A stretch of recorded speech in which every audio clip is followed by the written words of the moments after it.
Nunca imaginé que las últimas palabras que escucharía de mi propio hijo serían: «Dame esos 6 millones o te saco a patadas de esta casa, viejo inútil». Mientras su puño se estrellaba contra mi rostro por segunda vez consecutiva, llenando mi boca del sabor metálico de mi propia sangre. Antes de continuar, suscríbete al canal, activa la campanita porque todos los días tenemos nuevas historias. Deja tu like y cuéntanos en los comentarios desde qué ciudad nos estás viendo. Mi nombre es Rafael Moreno Jiménez, tengo 67 años y hasta hace 3 horas pensaba que conocía a mi hijo Diego. Pero cuando alguien a quien has criado, educado y amado durante 42 años te golpea hasta hacerte sangrar, te das cuenta de que tal vez nunca conociste realmente a esa persona. Era un sábado por la tarde de marzo del 2024. Llevaba 1 año y 5 meses viviendo solo en esta casa desde que mi esposa Carmen falleció. La extrañaba cada día, pero había encontrado cierta paz en la rutina silenciosa de mis tardes: leer el periódico, regar las plantas que ella tanto amaba y preparar una cena sencilla para uno. Eran las 6:30 cuando escuché la puerta principal abrirse con violencia. No era raro que Diego apareciera sin avisar, pero algo en el sonido de sus pasos me alertó inmediatamente. Conoces los pasos de tu hijo desde que aprende a caminar, y estos no eran los pasos del Diego que yo conocía.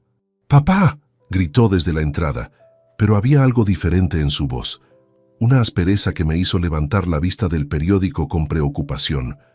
Cuando apareció en la sala, lo supe de inmediato. Tenía los ojos enrojecidos, el cabello desordenado y esa mirada vidriosa que solo da el alcohol. El olor llegó antes que él, una mezcla nauseabunda de whisky barato y algo más que no pude identificar. «Diego, ¿qué te pasa? ¿Estás bien?», le pregunté, dejando el periódico a un lado y levantándome del sillón. «¿Qué me pasa?». Su risa fue amarga, casi cruel. «Lo que me pasa, querido papá, es que ya sé la verdad». No entendía a qué se refería, pero algo en mi estómago se contrajo. Carmen siempre decía que yo tenía un sexto sentido para los problemas, y en ese momento cada fibra de mi ser me gritaba que algo terrible estaba a punto de suceder. «No sé de qué hablas, hijo. Siéntate, te preparo un café y... no me vengas con esa mierda». Su voz se elevó tanto que estoy seguro de que los vecinos lo escucharon. «Ya sé lo de los 6 millones, papá. Ya sé que mamá dejó 6 millones de dólares y tú me los has estado ocultando». El mundo se detuvo. Mi corazón dio un vuelco tan violento que pensé que me daría un infarto ahí mismo. Los 6 millones. ¿Cómo diablos se había enterado de los 6 millones? Carmen me había hecho prometer en su lecho de muerte que nunca le diría a Diego sobre ese dinero. «Conoces a nuestro hijo», me había susurrado con sus últimas fuerzas. «Si sabe que existe ese dinero, se destruirá. Úsalo para ayudarlo poco a poco, pero nunca se lo digas directamente». Y yo había cumplido esa promesa religiosamente durante 1 año y 5 meses. «Diego, cálmate. Podemos hablar de esto». «Ya no hay nada de qué hablar». Se acercó a mí con pasos tambaleantes pero decididos. «Exijo mi herencia ahora mismo. Son 6 millones de dólares que me pertenecen por derecho». «Hijo, estás borracho. Mañana cuando estés sobrio». Fue entonces cuando sucedió. Su puño se estrelló contra mi mejilla izquierda con una fuerza que no sabía que poseía. El dolor fue instantáneo y punzante, pero más que el dolor físico, fue el shock emocional lo que me paralizó. Mi propio hijo me había golpeado. «Dame ese dinero ahora mismo, o juro por Dios que te saco de esta casa a patadas», gritó y levantó el puño nuevamente. El segundo golpe me alcanzó en la boca. Sentí el sabor metálico de la sangre llenando mi boca, pero extrañamente, en lugar de miedo o ira, lo que sentí fue una calma absoluta, una calma que me asustó más que sus puños. Mientras la sangre goteaba lentamente desde mi labio partido hacia el suelo de mármol que Carmen había elegido personalmente hace 15 años, una pregunta martilleaba en mi mente como un eco persistente. ¿Cómo había descubierto Diego la existencia de esos 6 millones? Me quedé allí, inmóvil, observando a mi hijo que respiraba agitadamente frente a mí. Sus ojos tenían esa mirada salvaje del alcohol mezclada con algo más peligroso, la codicia desenfrenada. Pero por encima del shock de la agresión, mi mente analítica comenzó a funcionar como la maquinaria precisa que me había convertido en un empresario exitoso durante 4 décadas. Retrocedí mentalmente a aquella tarde de septiembre del 2022, cuando Carmen yacía en la cama del hospital, conectada a esas máquinas que zumbaban constantemente. Sus manos, una vez fuertes y decididas, temblaban mientras sujetaba los documentos que habían llegado del banco esa misma mañana. Rafael me había susurrado con una voz que apenas era un hilo: «Necesito que me prometas algo muy importante». Los papeles contenían la confirmación de la transferencia final, $6 millones provenientes de la venta de sus propiedades heredadas de su madre, más las inversiones que había mantenido en secreto durante años. Carmen siempre fue más astuta con el dinero de lo que aparentaba. «Diego no puede enterarse de esto», continuó, apretando mi mano con la poca fuerza que le quedaba. «Conoces a nuestro hijo, Rafael. Conoces sus problemas con el alcohol, sus decisiones impulsivas, esa rabia que lleva dentro desde la adolescencia». Yo había intentado protestar. «Carmen, es su herencia también. Tiene derecho a...» «No». Su voz adquirió una firmeza que no había mostrado en semanas. «Si Diego sabe que existe ese dinero, lo destruirá en menos de un año. Tú sabes que tengo razón». Y la tenía. Diego había quemado cada oportunidad que le habíamos dado. A los 25 años, había perdido 30.000 euros en apuestas deportivas. A los 30, había invertido los ahorros de su matrimonio en un negocio de importación que resultó ser una estafa. Su primer divorcio le costó otros 40.000 euros. El segundo, aún más. «Úsalo para ayudarlo gradualmente», había continuado Carmen. «Págale una deuda aquí, cúbrele una emergencia allá, pero nunca le digas de dónde sale el dinero. Nunca». Le hice esa promesa con lágrimas en los ojos, besando su frente mientras ella cerraba los ojos por última vez 2 días después. Durante 1 año y 5 meses había cumplido religiosamente. Cuando Diego tuvo problemas con el alquiler, le presté 1.000 euros sin explicaciones. Cuando su coche se averió, le regalé 3.000 para uno usado, siempre con excusas creíbles. Vendí unas acciones viejas, cobré una pensión atrasada, tu madre tenía algo de dinero guardado. Pero ahora, mientras lo veía temblar de ira y alcohol frente a mí, supe que alguien había roto el círculo de confianza. «¿Quién te lo dijo?», pregunté finalmente, limpiándome la sangre con el dorso de la mano. Diego soltó una risa despectiva. «¿Importa? Lo importante es que ya lo sé, y quiero mi dinero. Ahora. Respóndeme, Diego. ¿Quién te habló de los 6 millones?» Su expresión cambió ligeramente. Por un segundo, vi algo parecido a la culpabilidad cruzar su rostro enrojecido. «Beatriz Sánchez», murmuró finalmente. «Me llamó hace 2 semanas. Beatriz Sánchez López». El nombre cayó sobre mí como un martillo. La contadora de Carmen durante los últimos 10 años de su vida. La única persona fuera de nosotros dos que conocía los detalles financieros completos. Una mujer de 50 años que siempre había mostrado respeto y profesionalismo. Al menos eso creía yo. «¿Beatriz te llamó? ¿Por qué?» Diego evitó mi mirada. Dijo que no era justo que tú te quedaras con todo, que yo tenía derecho a saber. ¿Y qué le prometiste a cambio?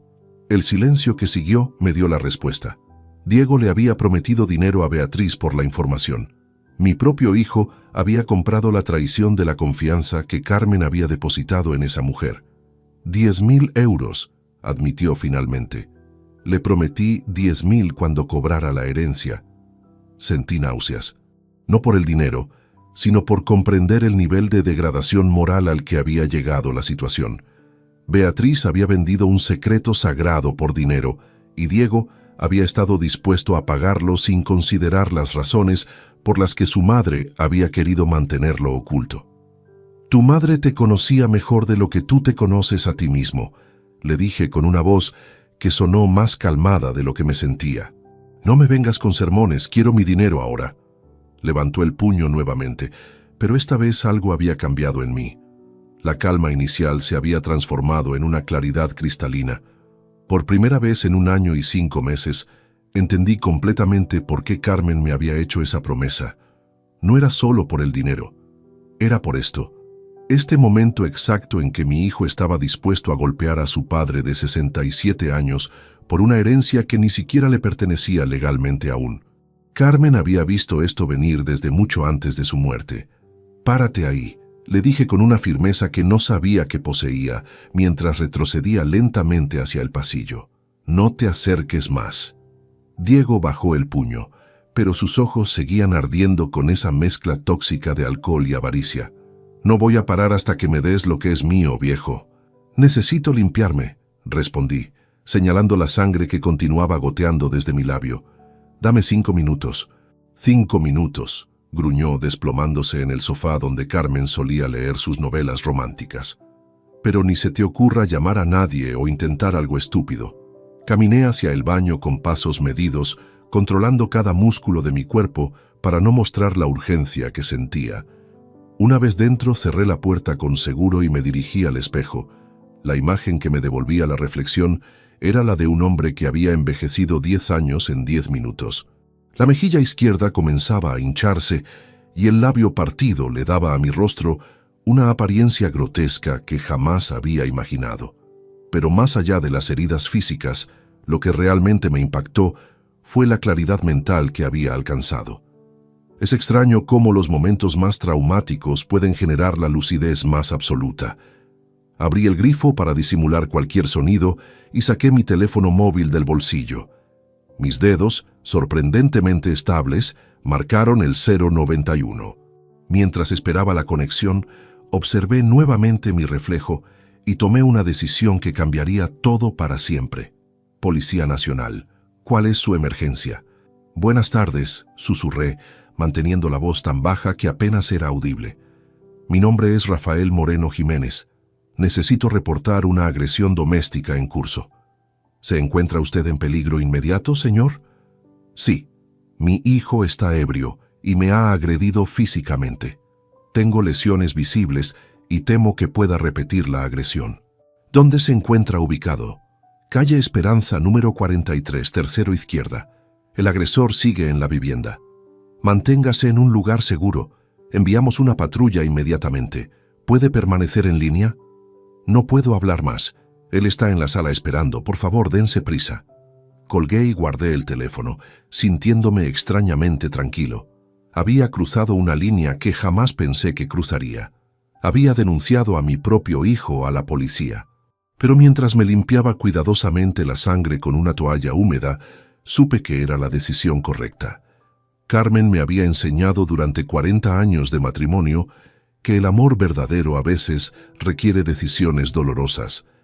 «Amar no significa permitir que te destruyan», solía decir cuando hablábamos sobre límites con Diego durante su adolescencia problemática.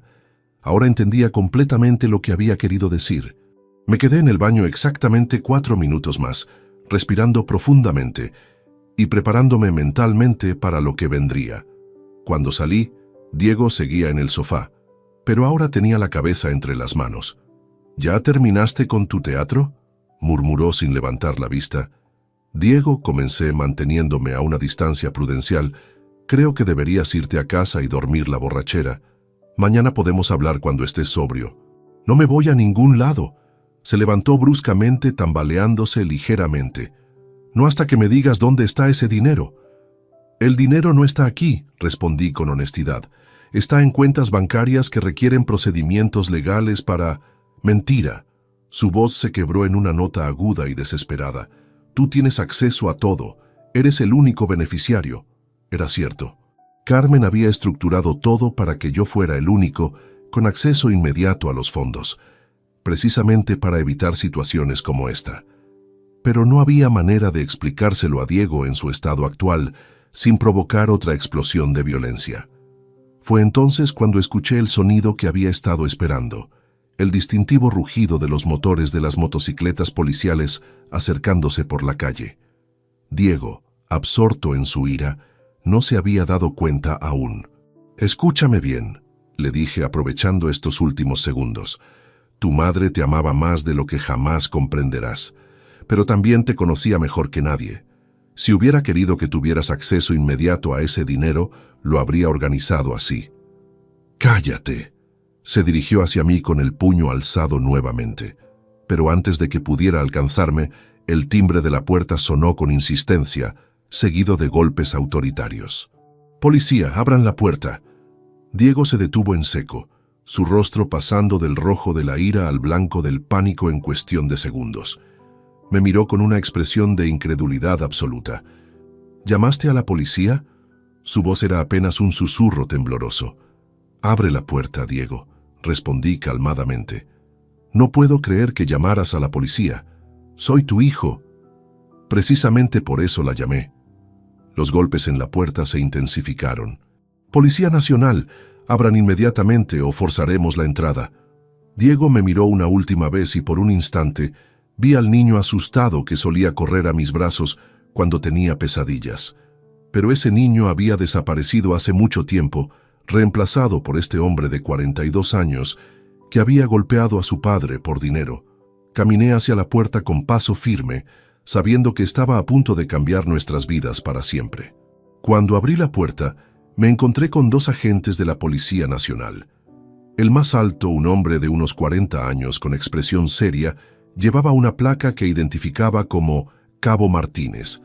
Su compañero, más joven, mantenía la mano cerca de su equipo de comunicaciones. «¿Es usted Rafael Moreno Jiménez?», preguntó el Cabo Martínez, observando inmediatamente las marcas visibles en mi rostro. «Sí, señor agente, yo realicé la llamada». Sus ojos se movieron rápidamente desde mis heridas hacia el interior de la vivienda, donde Diego permanecía inmóvil junto al sofá, con la mirada fija en el suelo. «¿Es él, el agresor?». El agente más joven señaló discretamente hacia Diego. «Es mi hijo, Diego Moreno Santos. Tiene 42 años y se encuentra bajo los efectos del alcohol». El Cabo Martínez intercambió una mirada significativa con su compañero. Ambos habían visto suficientes casos de violencia doméstica para reconocer los patrones inmediatamente. «Señor Diego Moreno», se dirigió hacia mi hijo con voz autoritaria. «Por favor, manténgase donde está y coloque las manos donde podamos verlas». Diego levantó lentamente las manos, pero su cuerpo temblaba visiblemente. No sabía si era por el alcohol, el miedo o una combinación de ambos. «Papá», murmuró con una voz que sonaba completamente diferente a la de hacía apenas 10 minutos. «Papá, por favor». «Señor Moreno», el Cabo Martínez se dirigió a mí. «Necesitamos que nos relate exactamente lo que ha ocurrido aquí esta tarde». Durante los siguientes 15 minutos, relaté los eventos con la precisión que me había caracterizado durante décadas en los negocios. Describí la llegada de Diego en estado de embriaguez, las demandas agresivas sobre la herencia y, finalmente, las agresiones físicas. Los agentes tomaron fotografías de mis lesiones con una cámara digital profesional, documentando cada hematoma y corte desde múltiples ángulos. «¿Ha consumido alcohol u otras sustancias, señor Diego?», preguntó el agente más joven. Solo algunas copas en una fiesta», balbuceó Diego. «No quise lastimarlo. Es mi padre». «¿Algunas copas?». El Cabo Martínez levantó una ceja. «Puede olerlo desde aquí, señor. Y su padre presenta lesiones consistentes con agresión física». Fue entonces cuando Diego pareció comprender realmente la gravedad de la situación. Sus rodillas cedieron y se desplomó en el sofá, cubriéndose el rostro con ambas manos. «Dios mío», sollozó, «¿qué he hecho?». Pero era demasiado tarde para arrepentimientos. Los agentes procedieron con la detención formal, leyéndole sus derechos mientras le colocaban las esposas. Verlo esposado fue uno de los momentos más surreales de mi vida.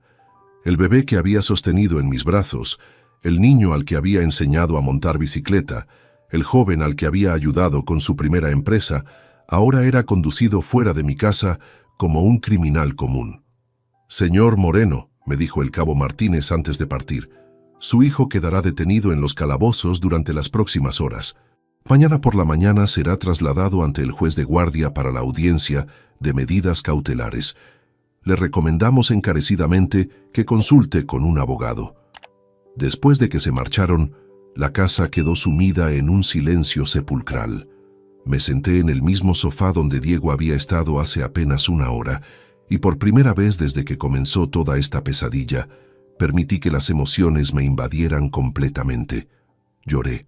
Lloré por el hijo que había perdido, por la promesa rota a Carmen, por los sueños destruidos de una familia unida. Pero también lloré de alivio, porque por primera vez en años me sentía físicamente seguro en mi propia casa. Al día siguiente, después de una noche de insomnio total, llamé a Miguel Torres Vega, mi abogado de confianza desde hacía 20 años. Miguel había manejado todos mis asuntos legales comerciales y también había redactado el testamento de Carmen. Rafael, su voz sonaba preocupada cuando le expliqué la situación por teléfono. Esto es muy serio. Necesitamos vernos inmediatamente.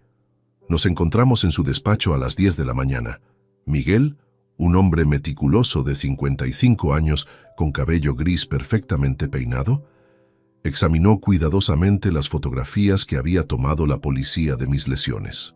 Agresión doméstica con lesiones, amenazas y todo perpetrado contra una persona mayor de 65 años, murmuró mientras revisaba los documentos. Diego está enfrentando cargos muy graves, Rafael. ¿Qué significa eso exactamente? Significa que puede estar mirando una condena de prisión real. La ley española es muy estricta con la violencia doméstica, especialmente cuando involucra a personas mayores.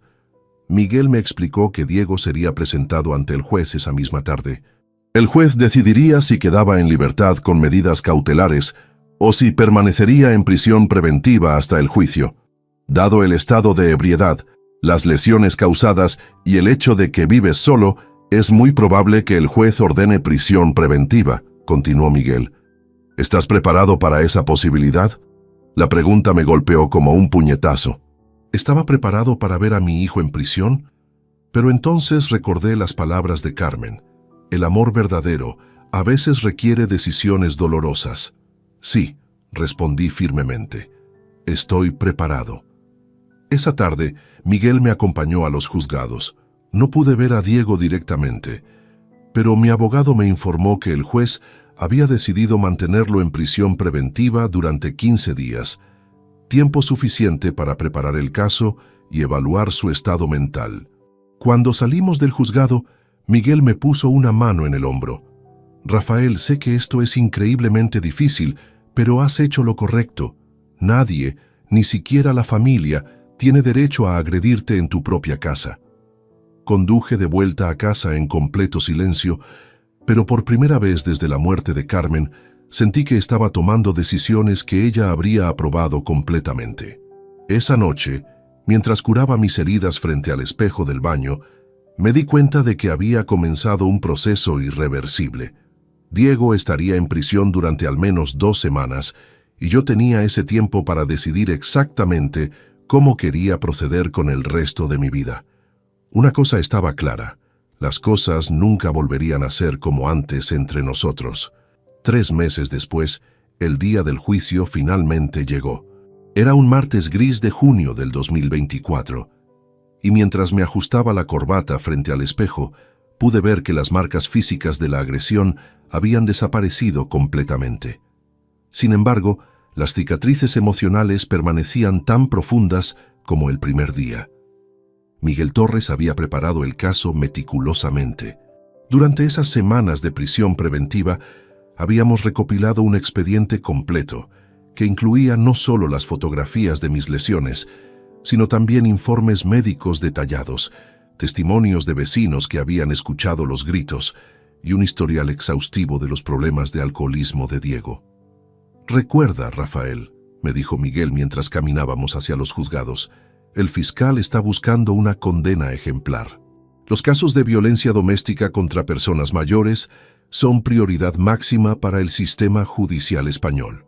El juzgado de lo penal número 3 de Madrid era un edificio sobrio que reflejaba la gravedad de los asuntos que se trataban en su interior. Mientras esperábamos en el pasillo, vi aparecer a Diego acompañado de su abogado de oficio, un joven llamado Alberto Ruiz que parecía abrumado por la magnitud del caso. Mi hijo había perdido peso durante su tiempo en prisión. Su rostro, antes lleno por el exceso de alcohol y comida, Ahora mostraba las mejillas hundidas de alguien que había enfrentado la realidad de sus acciones. Cuando nuestras miradas se cruzaron por primera vez en 3 meses, vi algo en sus ojos que no había estado presente la noche de la agresión: vergüenza genuina. «Papá», susurró cuando pasó cerca de mí, pero no respondí. Miguel me había aconsejado mantener distancia emocional durante todo el proceso judicial. La sala del tribunal era pequeña pero imponente. La jueza, Honorable María Fernández Castillo, una mujer de unos 50 años con una reputación de firmeza en casos de violencia doméstica, presidía desde el estrado con expresión seria. Se abre la sesión para el caso número 2024-456, en el que se acusa a Diego Moreno Santos de un delito de lesiones en el ámbito doméstico contra Rafael Moreno Jiménez, anunció la secretaria judicial. El fiscal, un hombre meticuloso llamado Carlos Mendoza, presentó el caso con una precisión quirúrgica. Describió los eventos de aquella tarde de marzo con un detalle que me hizo revivir cada momento doloroso. «Señoría», declaró con voz firme, «nos encontramos ante un caso paradigmático de violencia doméstica agravada. El acusado, bajo los efectos del alcohol, agredió físicamente a su padre de 67 años en su propio domicilio, causándole lesiones documentadas y sometiéndolo a un estado de terror y vulnerabilidad. Cuando llegó mi turno de testificar, me dirigí al estrado con las piernas temblorosas pero la mente clara. Había ensayado este momento durante semanas, pero nada me había preparado para la realidad de testificar contra mi propio hijo. «Señor Moreno», comenzó el fiscal, «¿puede relatarnos con sus propias palabras lo que ocurrió la tarde del 15 de marzo?» Durante 45 minutos, reconstruí meticulosamente los eventos. Describí la llegada de Diego en estado de ebriedad, sus demandas irracionales sobre la herencia y finalmente las agresiones físicas.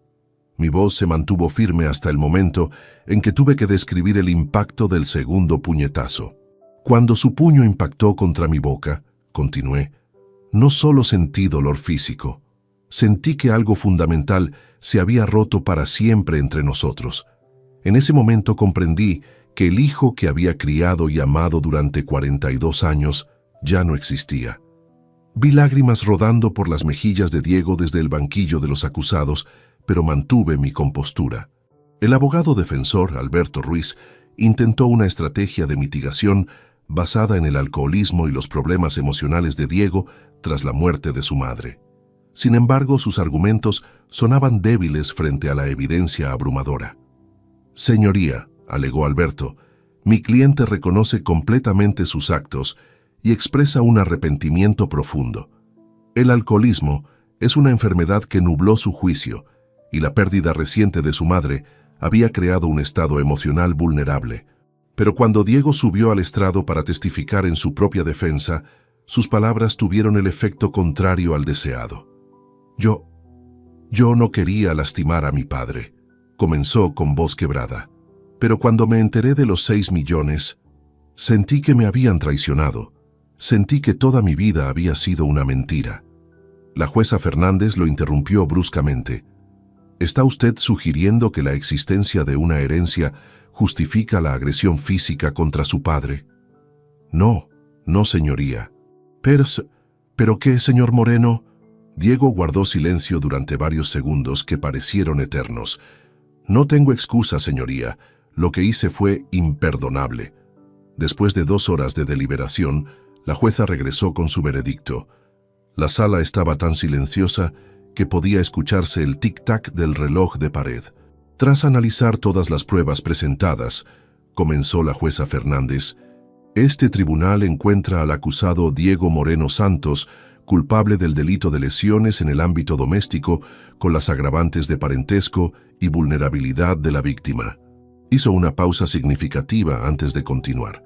Considerando la gravedad de los hechos, el impacto en la víctima y la necesidad de enviar un mensaje claro sobre la intolerancia de nuestra sociedad hacia la violencia doméstica, condeno al acusado a 3 años y 6 meses de prisión con inhabilitación especial para el ejercicio de la patria potestad durante el mismo periodo.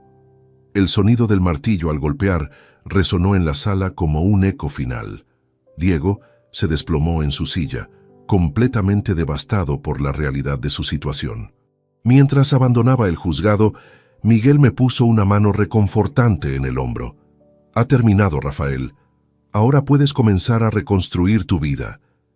Pero yo sabía que el verdadero proceso de reconstrucción apenas comenzaba. Había ganado justicia, pero había perdido a mi hijo para siempre. Esa noche, por primera vez desde la muerte de Carmen, dormí profundamente durante 8 horas consecutivas. La mañana después del juicio, desperté con una sensación extraña que tardé varios minutos en identificar. Alivio mezclado con un vacío profundo que parecía haberse instalado permanentemente en mi pecho. Había dormido mejor que en meses, pero al mismo tiempo, la realidad de lo que significaba la sentencia comenzaba a cristalizarse en mi mente. Diego estaría en prisión durante 3 años y 6 meses.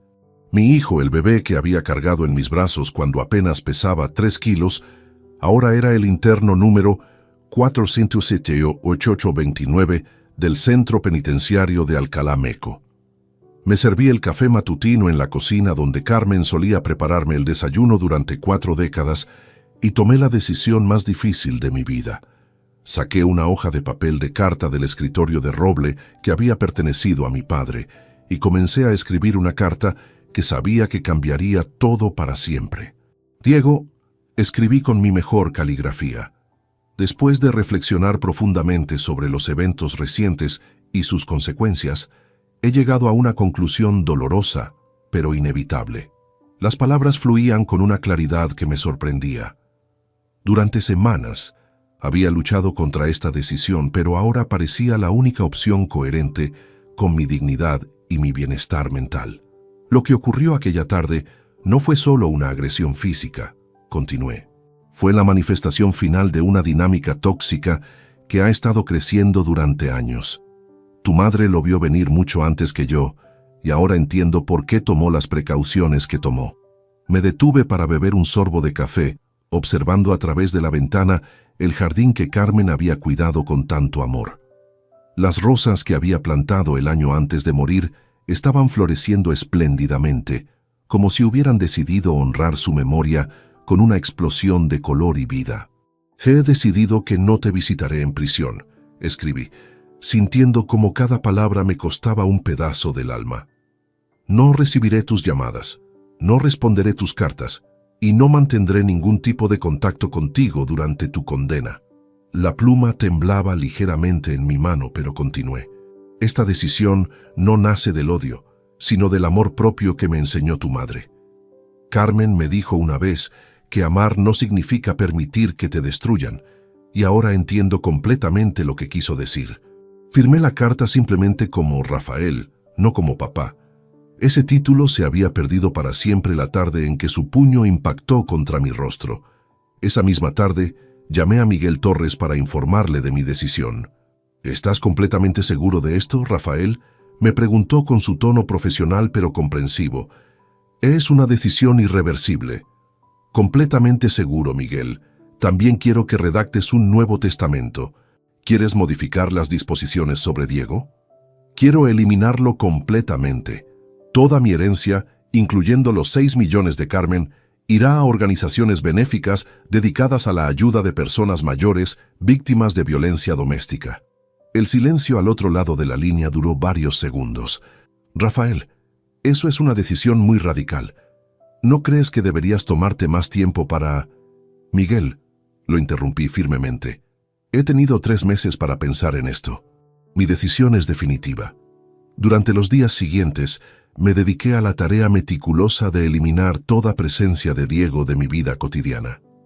Guardé en cajas todas sus fotografías, desde sus primeros pasos hasta su graduación universitaria. Doné su ropa que aún conservaba en su antigua habitación. Incluso cambié las cerraduras de la casa, no por miedo, sino como un acto simbólico de cierre. La habitación que había sido suya durante su infancia y adolescencia la convertí en un estudio de lectura. Instalé estanterías desde el suelo hasta el techo y las llené con los libros que Carmen y yo habíamos coleccionado durante años. Era mi manera de transformar un espacio lleno de recuerdos dolorosos en algo productivo y sanador. Pero la decisión más difícil llegó una semana después, cuando sonó el teléfono y vi en la pantalla Centro Penitenciario Alcalá Meco. Durante varios segundos, observé el teléfono vibrar sin responder. Sabía que era Diego intentando contactarme, probablemente después de haber recibido mi carta. El teléfono sonó exactamente 15 veces antes de detenerse. Volvió a sonar 1 hora después, y luego otra vez por la noche. Cada llamada que no respondía era como arrancar una espina clavada en el corazón, pero también era un paso más hacia mi liberación emocional. Al cuarto día de llamadas constantes, decidí cambiar mi número de teléfono. Miguel se encargó de notificar el cambio solo a las personas estrictamente necesarias. Él mismo, mi médico, mi dentista y mi hermana Ana, que vivía en Barcelona. Ana había sido mi confidente durante todo el proceso. Ella había conocido a Diego desde bebé y había visto su deterioro gradual a lo largo de los años. «Rafael», me dijo durante una de nuestras largas conversaciones telefónicas, «sé que esto es increíblemente doloroso, pero estás haciendo lo correcto. Diego necesita enfrentar las consecuencias de sus actos sin la red de seguridad que siempre le hemos proporcionado. A veces me pregunto si fui demasiado permisivo durante su crianza», le confesé. «No, hermano, fuiste un padre amoroso, pero hay personas que, sin importar cuánto amor reciban, eligen un camino destructivo. No puedes salvarlo de sí mismo». Sus palabras me proporcionaron el consuelo que necesitaba para fortalecer mi resolución. Un mes después del juicio, recibí una carta formal del abogado de Diego informándome que mi hijo había solicitado un permiso especial para reunirse conmigo. La carta contenía también una nota manuscrita de Diego suplicándome que reconsiderara mi decisión. Leí la nota una sola vez antes de quemarla en la chimenea junto con todas las fotografías que había guardado en cajas. Mientras veía cómo las llamas consumían décadas de recuerdos familiares, sentí una extraña combinación de tristeza y liberación. Era como si estuviera cremando no solo las fotografías, sino también la versión de mí mismo que había tolerado comportamientos inaceptables en nombre del amor paternal. Esa noche, por primera vez desde la muerte de Carmen, comencé a hacer planes reales para mi futuro. Planes que no incluían esperar a que Diego cambiara, o preocuparme por sus problemas, o sentirme culpable por sus decisiones. Era el comienzo de una nueva vida, y tenía 67 años para vivirla plenamente. Durante los 4 meses que siguieron al juicio, mientras Diego cumplía su condena en Alcalá Meco, me dediqué a la tarea más compleja y emocionalmente desafiante de mi vida: desarmar completamente la existencia que había construido durante décadas y prepararme para comenzar desde cero. La casa de la calle Esperanza había sido nuestro hogar durante 32 años. Carmen y yo la habíamos comprado cuando era apenas un apartamento modesto de 3 dormitorios, y con el tiempo la habíamos transformado en un refugio lleno de recuerdos, tradiciones y sueños compartidos. Cada rincón contenía una historia: la marca en la pared donde Diego había aprendido a caminar, la repisa donde Carmen exhibía sus plantas favoritas, el rincón del salón donde solíamos bailar los domingos por la tarde. Pero ahora, esos mismos recuerdos se habían vuelto tóxicos. Cada vez que miraba el sofá donde Diego se había desplomado aquella tarde fatal, revivía la humillación y el dolor de sus golpes. La mesa del comedor, donde habíamos celebrado tantas cenas familiares, ahora me recordaba todas las veces que había excusado su comportamiento inapropiado o había minimizado sus problemas con el alcohol. Miguel Torres me ayudó a navegar el complejo proceso legal de poner la propiedad en el mercado. Como la casa estaba registrada únicamente a mi nombre desde la muerte de Carmen, no había complicaciones legales, pero sí había una montaña de emociones que procesar. ¿Estás seguro de que quieres venderla?, me preguntó Miguel una tarde mientras revisábamos los documentos de tasación. Es una decisión muy radical, Rafael. Esta casa representa toda tu vida. Exactamente por eso necesito venderla, respondí, firmando los papeles con determinación. Representa una vida que ya no existe. Carmen ha muerto. Diego está en prisión y yo necesito construir algo completamente nuevo. La tasación oficial valuó la propiedad en 450.000 euros, un precio justo considerando su ubicación privilegiada y las mejoras que habíamos realizado a lo largo de los años. Pero más allá del valor económico, vender la casa representaba mi liberación definitiva del pasado. Durante esas semanas, también comencé a investigar posibles destinos para mi nueva vida. No quería quedarme en Madrid, donde cada esquina me recordaría algún episodio doloroso. Necesitaba distancia geográfica para crear distancia emocional. Pasé horas navegando por Internet, estudiando ciudades medianas de España que ofrecieran tranquilidad, servicios médicos adecuados para una persona de mi edad y comunidades donde pudiera integrarme sin la carga de mi historia familiar. Fue así como descubrí Cuenca, una ciudad de 55.000 habitantes ubicada a 200 kilómetros de Madrid. Sus fotografías mostraban un lugar de belleza arquitectónica excepcional, con casas colgantes que desafiaban la gravedad y paisajes que invitaban a la contemplación.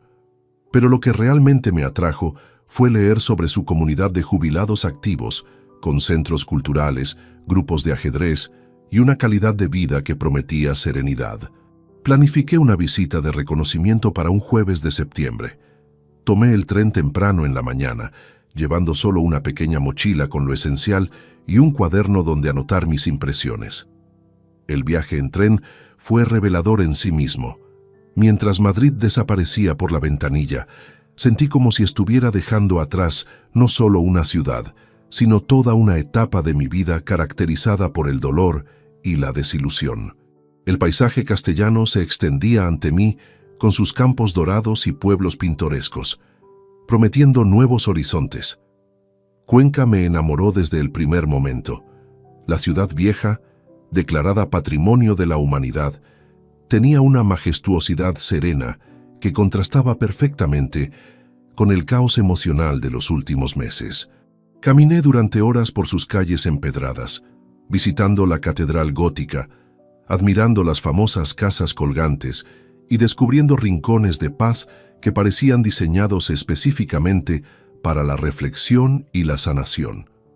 Pero el momento decisivo llegó cuando encontré el Centro Cultural Miguel Delibes, donde un grupo de hombres de mi edad jugaba ajedrez en silencioso pero amigable.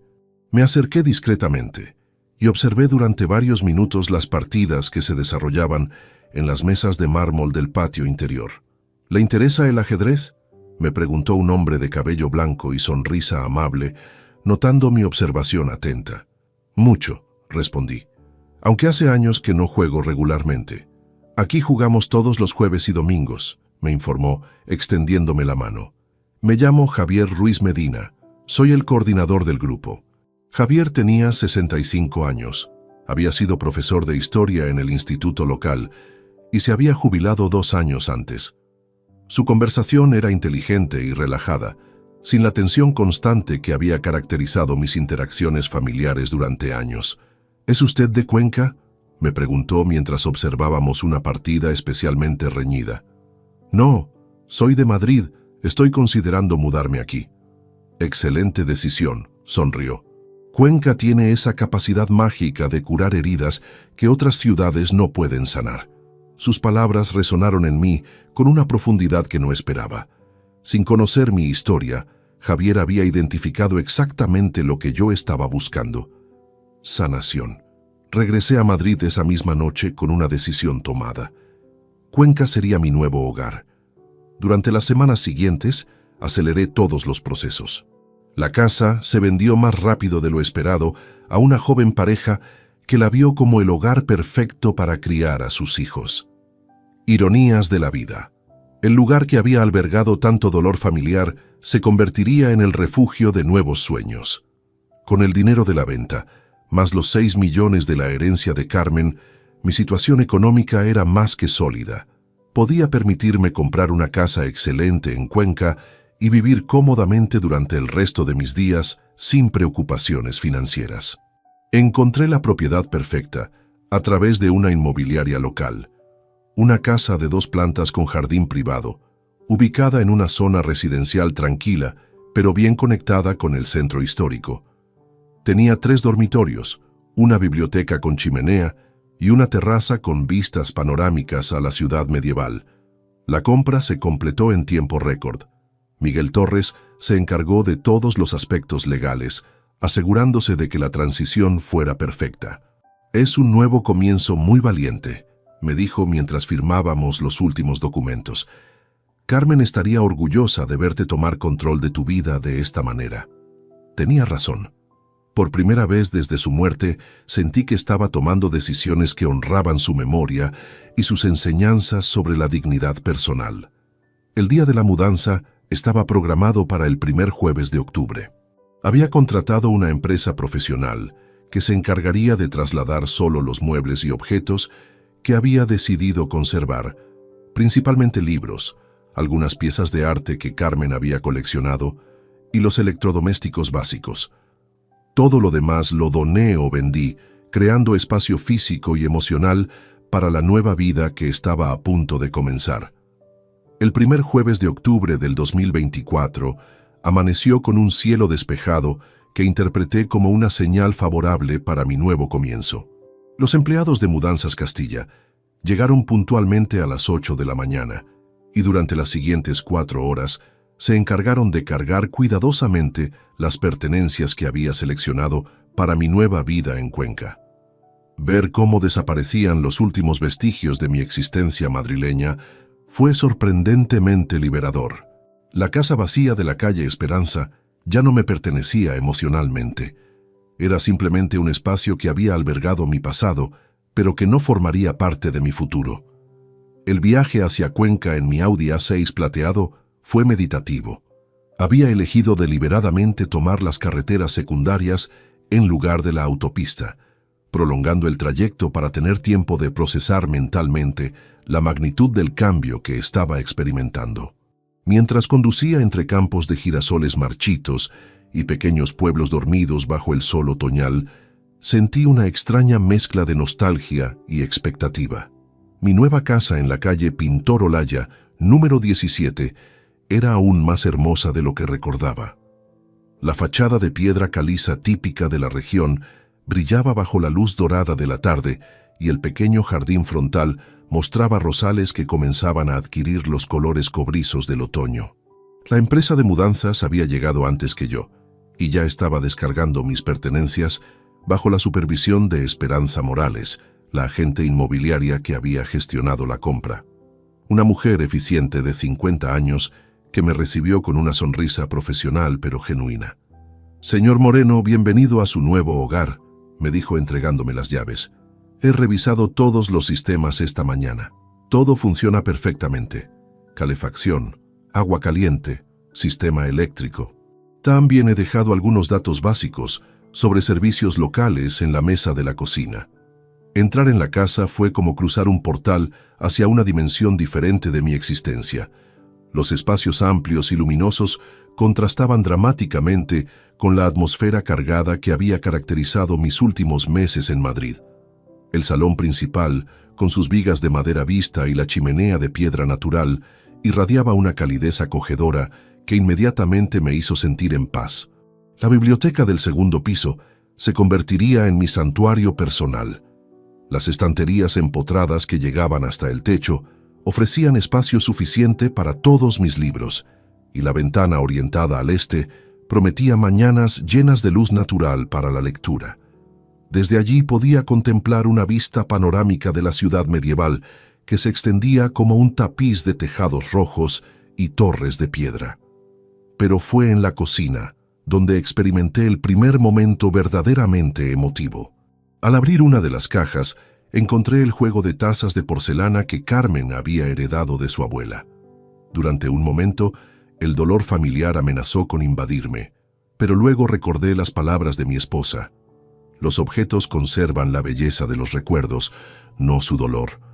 Decidí colocar las tazas en el armario principal de la cocina, donde las vería diariamente, pero asociadas con mi nueva rutina matutina, no con las tensiones del pasado.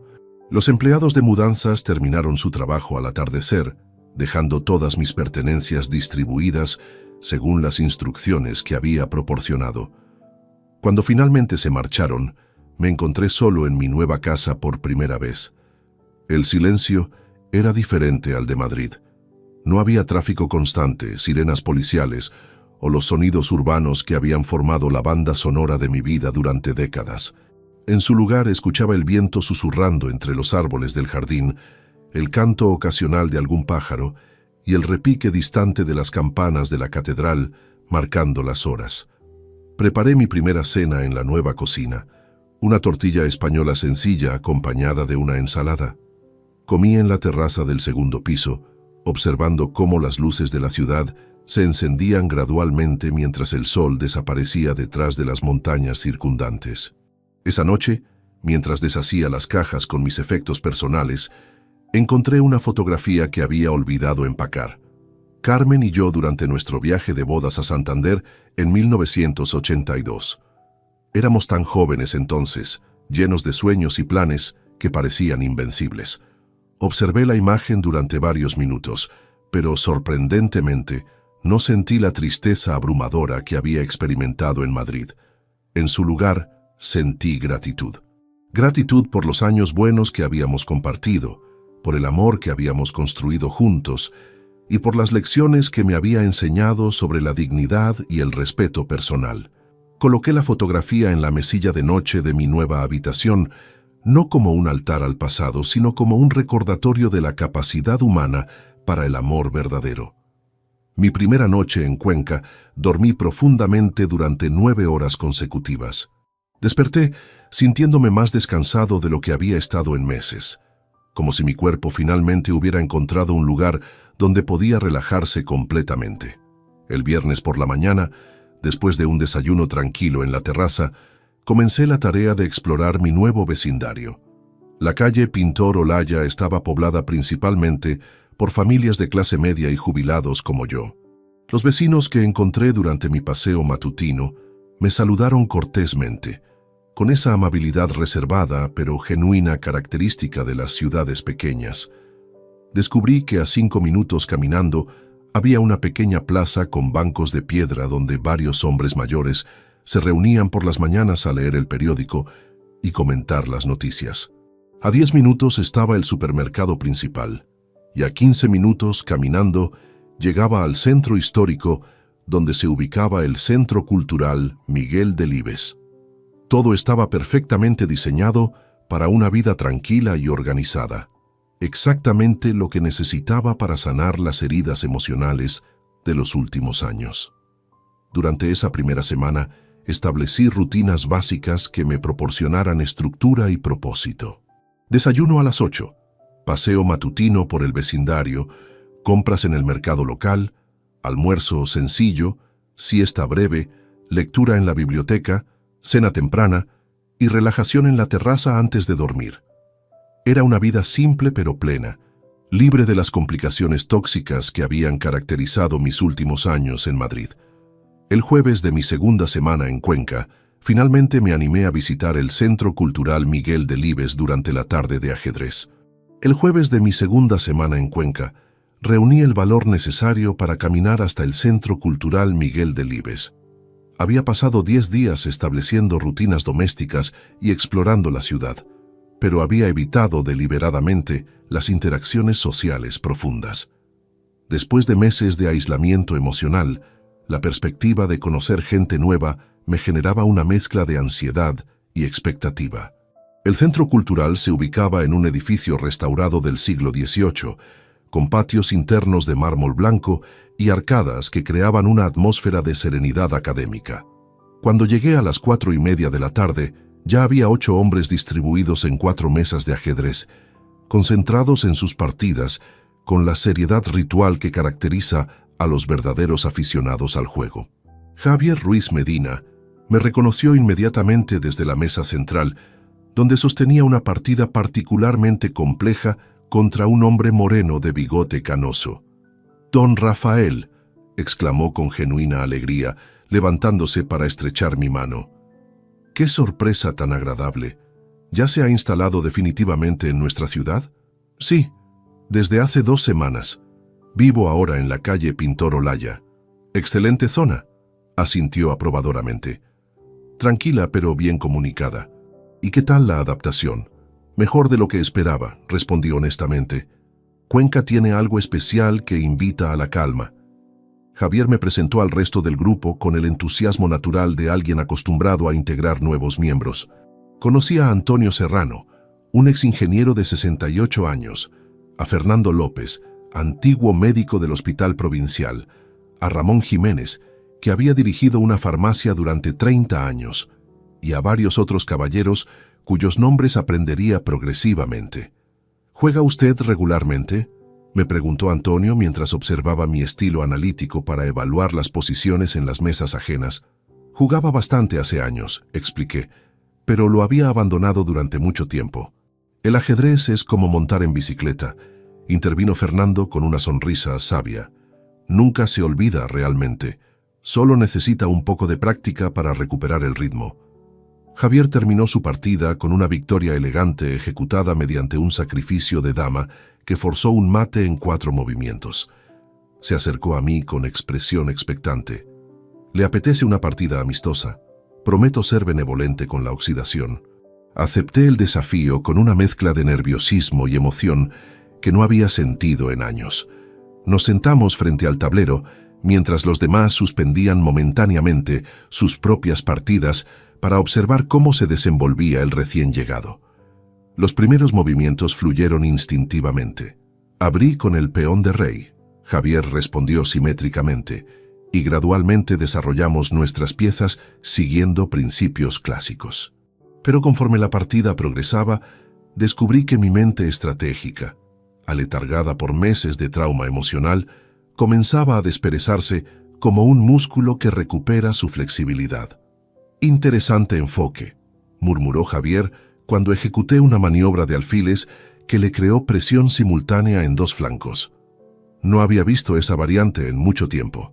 La partida se extendió durante 1 hora y 40 minutos, tiempo durante el cual experimenté algo que había olvidado completamente: la concentración pura en un desafío intelectual que no tenía conexión alguna con mis problemas familiares. Mi mente se sumergió completamente en el análisis de variantes, cálculo de posiciones y la anticipación de los planes de mi oponente. Finalmente, logré una victoria técnica mediante una combinación táctica que me permitió obtener ventaja material decisiva. Javier extendió su mano cordialmente. Excelente partida. Su estilo es sólido pero creativo. Definitivamente no había perdido la práctica tanto como creía. Los aplausos discretos del resto del grupo me proporcionaron una satisfacción que no había experimentado en mucho tiempo. Era el reconocimiento basado en mérito personal, no en compasión o compromiso familiar. Don Rafael, intervino Antonio, ¿le gustaría acompañarnos a tomar algo después? Siempre terminamos las tardes de ajedrez con una cerveza y tertulia en el bar Los Arcos. La invitación me tomó por sorpresa.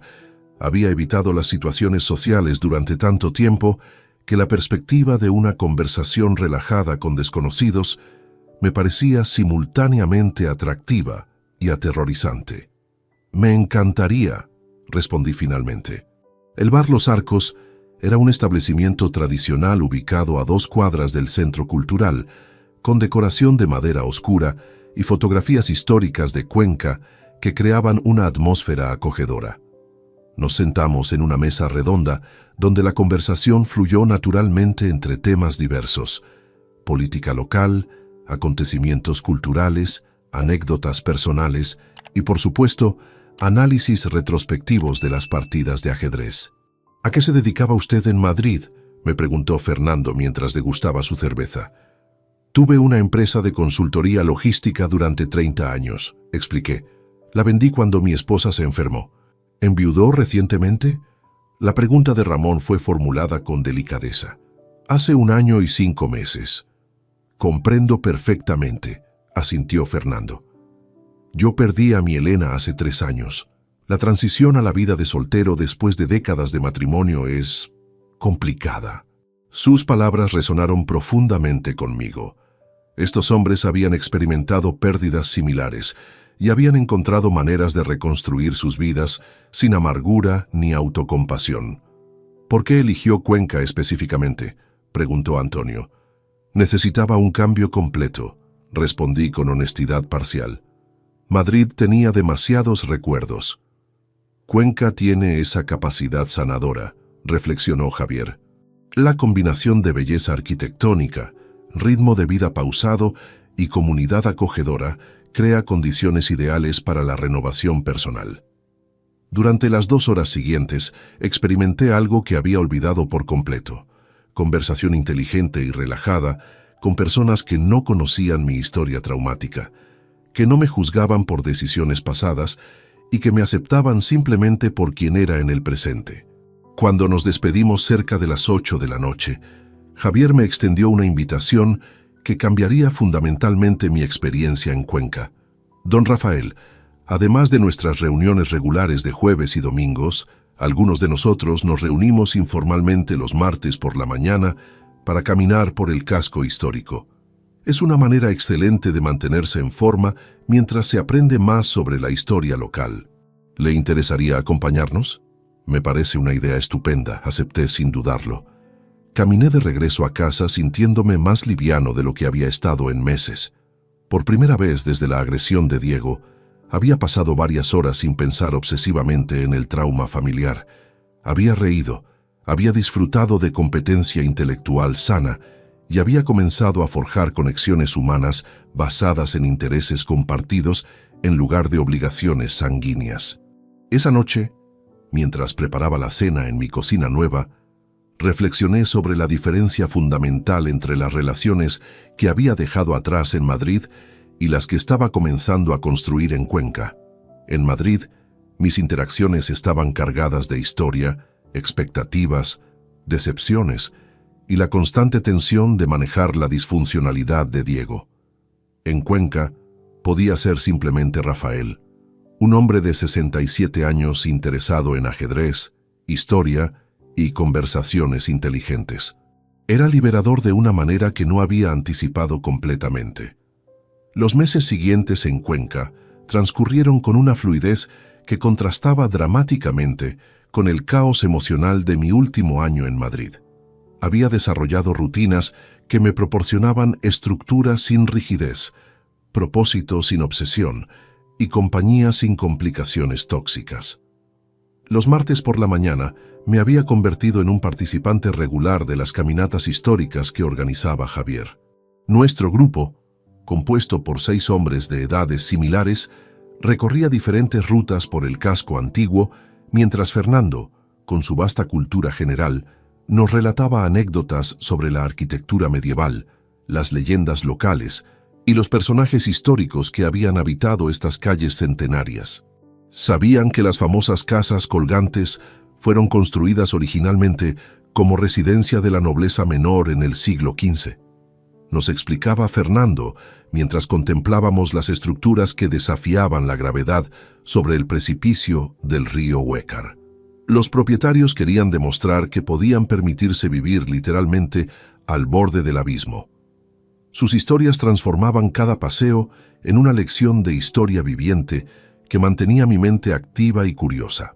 Después de décadas enfocado exclusivamente en números, logística y problemas familiares, redescubrir el placer del aprendizaje puro fue revitalizante.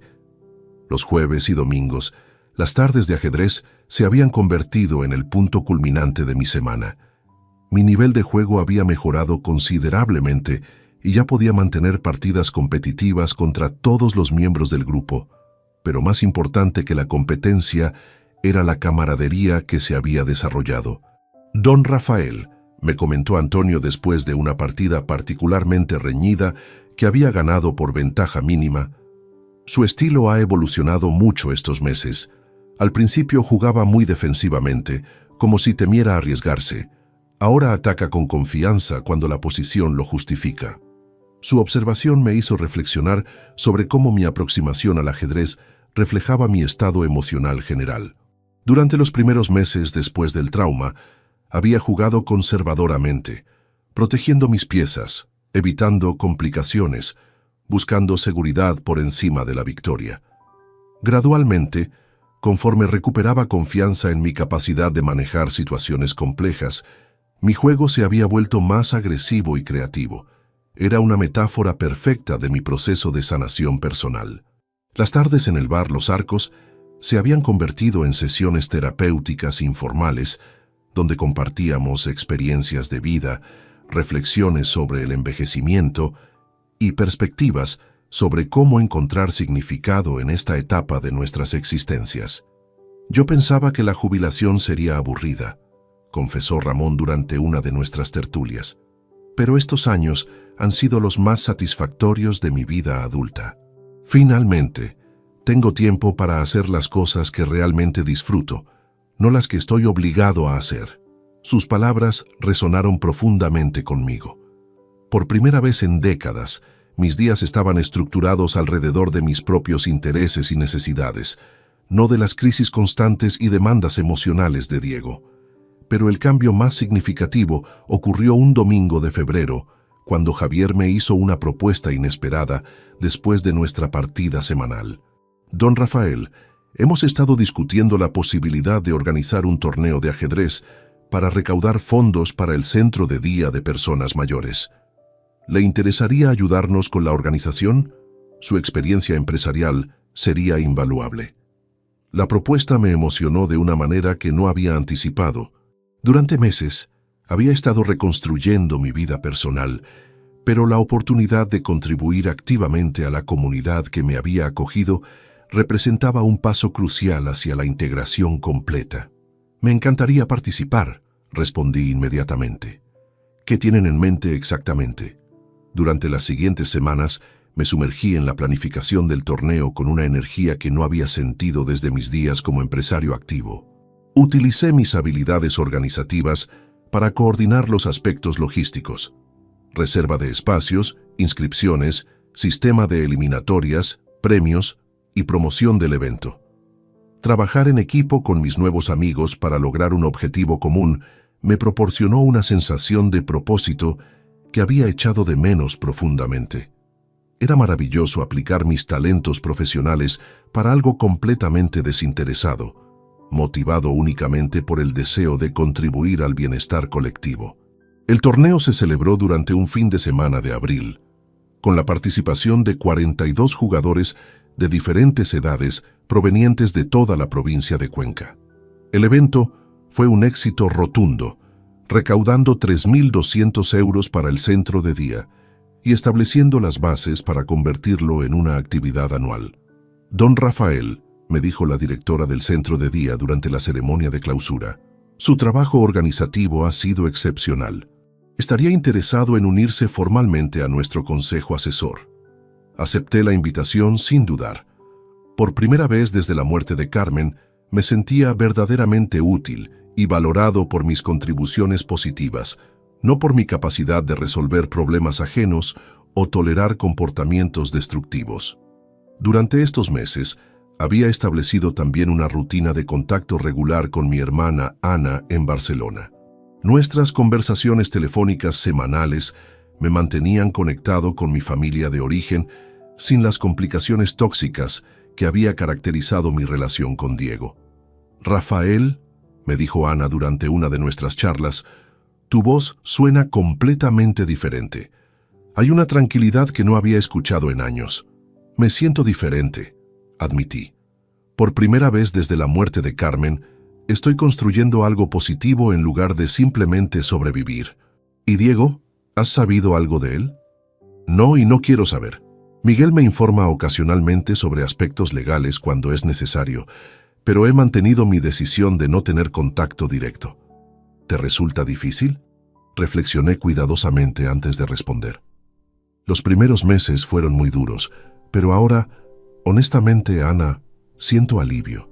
Alivio de no tener que preocuparme constantemente por sus problemas, de no tener que caminar sobre cascarones de huevo en mi propia casa, de no tener que justificar constantemente mi existencia ante alguien que había perdido todo respeto por mí. Era la primera vez que articulaba tan claramente el beneficio emocional de mi decisión de cortar completamente los lazos con Diego. No era crueldad, era autopreservación. Para el otoño de 2024, mi nueva vida en Cuenca se había consolidado completamente. Tenía una rutina satisfactoria, amistades genuinas basadas en respeto mutuo, actividades que me proporcionaban propósito y, por primera vez en años, perspectivas de futuro que me emocionaban en lugar de abrumarme. Una tarde, mientras leía en mi biblioteca personal con vista a la ciudad medieval, reflexioné sobre la distancia emocional que había recorrido desde aquella tarde traumática de marzo cuando Diego me golpeó. El hombre que había sido agredido en su propia casa era diferente del hombre que ahora contemplaba serenamente el atardecer desde su terraza en Cuenca. Había transformado la victimización en empoderamiento, el dolor en crecimiento y la pérdida familiar en ganancia personal. Carmen habría estado orgullosa de verme florecer de esta manera. Era una tarde dorada de marzo del 2025, exactamente un año después de la agresión que había cambiado mi vida para siempre. Me encontraba sentado en la terraza de mi casa en Cuenca, observando cómo las últimas luces del día pintaban de oro las torres medievales de la catedral, mientras esperaba la llegada de Javier para nuestra partida de ajedrez semanal. Durante estos 12 meses, había experimentado una transformación tan profunda que a veces me costaba reconocer al hombre que había sido. El Rafael que vivía aterrorizado en Madrid, caminando sobre cascarones de huevo en su propia casa, tolerando comportamientos inadmisibles en nombre del amor paternal, había desaparecido completamente. En su lugar había emergido un hombre que había aprendido a valorarse a sí mismo, a establecer límites inquebrantables y a construir una vida basada en el respeto mutuo en lugar de la manipulación emocional. Javier llegó puntualmente a las 6, como cada viernes durante los últimos 8 meses. Nuestra amistad había evolucionado hasta convertirse en una de las relaciones más significativas de mi nueva existencia. Era el tipo de compañerismo que nunca había experimentado con Diego, basado en intereses compartidos, respeto genuino y la ausencia total de agendas ocultas o expectativas tóxicas. «Buenas tardes, don Rafael», me saludó con su sonrisa habitual mientras se instalaba frente al tablero de ajedrez que había colocado en la mesa de la terraza. «¿Cómo ha transcurrido su semana?» «Muy productiva», respondí mientras servía 2 tazas de té verde. Terminamos de planificar el segundo torneo benéfico. Este año esperamos recaudar 5.000 euros para el centro de día. Excelente. Su trabajo organizativo ha sido fundamental para el éxito de estos proyectos. Comenzamos nuestra partida con los rituales familiares, el sorteo de colores, el acomodo silencioso de las piezas, la concentración gradual que transformaba la conversación casual en competencia intelectual seria. Mientras desarrollaba mis piezas siguiendo una apertura que había estado perfeccionando durante semanas, mi mente derivó inevitablemente hacia la fecha que se conmemoraba. Hacía exactamente un año, Diego había llegado borracho a mi casa, había exigido violentamente una herencia que no le correspondía y había culminado su actuación golpeándome hasta hacerme sangrar. Pero extrañamente, el recuerdo ya no me generaba la angustia visceral que había experimentado durante meses. El tiempo, la distancia geográfica y sobre todo la construcción de una nueva identidad personal habían transformado ese trauma en una lección valiosa sobre la importancia de la dignidad personal. «Jaque», anunció Javier, interrumpiendo mis reflexiones. Estudié la posición cuidadosamente. Su ataque había sido sutil pero efectivo, aprovechando un descuido momentáneo en mi concentración. Sin embargo, después de meses de práctica regular, mi capacidad de análisis bajo presión había mejorado considerablemente. Encontré una defensa que no solo neutralizaba su amenaza, sino que me permitía lanzar un contraataque en el flanco opuesto. Era una metáfora perfecta de cómo había manejado la crisis familiar. Transformar una situación defensiva en una oportunidad para recuperar control y iniciativa. «Interesante maniobra», murmuró Javier, claramente impresionado por la profundidad de mi respuesta táctica. Durante los siguientes 30 minutos, desarrollamos una batalla estratégica compleja que reflejaba todo el crecimiento que había experimentado como jugador y como persona. Cada movimiento requería cálculo preciso, visión de largo plazo y la confianza necesaria para ejecutar planes ambiciosos. Finalmente, logré una victoria técnica mediante una combinación que había visualizado 15 movimientos antes. Javier extendió su mano con el respeto genuino que caracterizaba todas nuestras interacciones. Magnífica partida, don Rafael. Su evolución como ajedrecista ha sido notable durante estos meses. Gracias, Javier, pero creo que mi evolución va mucho más allá del ajedrez. Él asintió comprensivamente. Durante nuestros meses de amistad, había percibido gradualmente que yo había llegado a Cuenca huyendo de algo doloroso, aunque nunca había indagado específicamente sobre los detalles. ¿Sabe qué fecha es hoy?, le pregunté mientras guardábamos las piezas. Viernes 15 de marzo, respondió, y luego añadió con perspicacia.